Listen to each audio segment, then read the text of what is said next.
The legend of the Pommy Basher, a moniker embraced as a badge of honour by Aussies, has a proud history that dates back to 1876, when the British Empire was at its peak, with the sun never setting, its influence and supremacy unchallenged. Little did they suspect, however, that from its farthest colony a champion would emerge, who would not only give a boot up the backside of the high horse upon which Britannia sat, but ignite a rivalry between two great nations that would burn through the ages. Born on the 12th of September 1851 at Greenwich on the Lane Cove River, New South Wales, to parents George Trickett, a former convict turned bootmaker, and his Irish wife Mary Nayee Evans, Edward Trickett grew up to show promise as a talented sculler. Now, we don't mean he spent a lot of time boozing at the pub.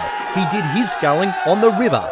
Rowing, that is. Ned was pretty flash in his boat, and it wasn't long before someone got a big idea. Trickett would front up to London and challenge the British sculling champion Joseph Sadler, who also just happened to be the reigning world champion. At 6 foot 4 inches, 193 centimetres tall and weighing in at 12 stone 1.5 pounds, 77 kilos, the large partisan crowd who had gathered on the banks of the Thames gave the lanky Australian no chance against their homegrown hero. After all, no Englishman had ever been beaten on home soil at anything, and certainly not by someone from the colonies and Australia of all places. But on the 27th of June 1876 on the Putney Mortlake course in a time of 24 minutes 36 seconds, Trickett defeated James Sadler by over 4 boat lengths, becoming the first Australian to win a world championship in any sport. Monocles in manners throughout Britain popped, and cries of skullduggery echoed on the front pages of the established press, as England tried to come to grips with the fact that their mighty empire was not so mighty after all.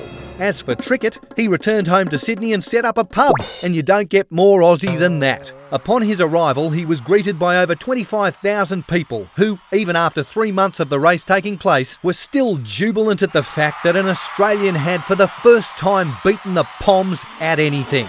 But it would certainly not be the last time. Between 1876 and 1907, in sculling alone, Australia dominated international professional sculling, producing 7 of the 9 world champions, setting up a proud tradition of pommy bashing. Rivals on the sports field, comrades on the battlefield.